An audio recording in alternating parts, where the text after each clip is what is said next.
And if you're a mother and you're about 45 years old and you have a 15-year-old son, and your son spends 5 hours a day playing computer games, and your great worry is that your son is wasting his life.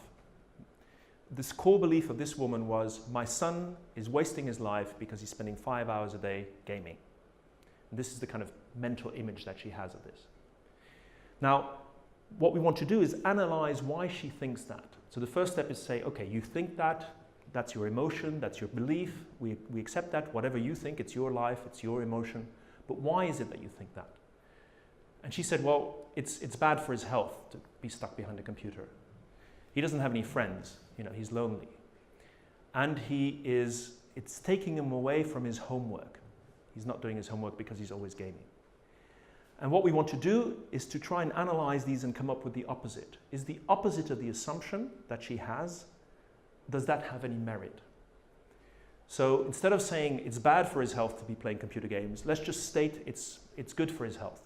In fact, it's excellent for his health. In fact, it's the healthiest thing possible to be sitting behind a computer screen. Now, is there a reason we could think that's true? Well, when I was 16, I drove on a moped without a helmet and crashed into a car, right?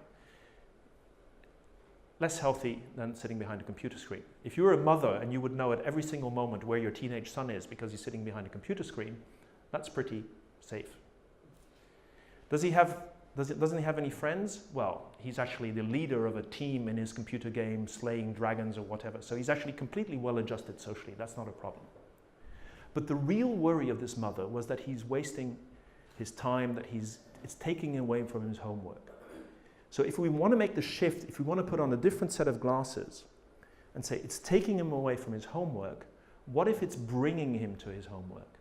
What if this is actually, instead of pushing him away from his homework, it's drawing him into his homework? What if we say that gaming is a kind of homework? What if gaming is the education of the future anyway? It sounds ridiculous, but it's probably true. The doctors of the futures need that kind of micro skills that you have in gaming because they will be dealing with operational robots. Strategy games, strategy of the futures are the same as strategy games. And even if you have a lot of data, if you have to navigate through terabytes and terabytes of data, the way they do it is with a little plane, like a video game, and they navigate through the data and they try and find interesting stuff. So the assumption that if you do a lot of gaming, you're destroying your future, you're wasting your life, is actually just an assumption. It's just a set of glasses. It's just a frame that you put on. And if you put on a different set of glasses and look at this picture and saying, my son is doing 5 hours of homework a day. That's what she came up with. And the really remarkable thing is that she was standing next to a colleague at work, and this was at a university, and this colleague was younger than she was. I think he was about 35.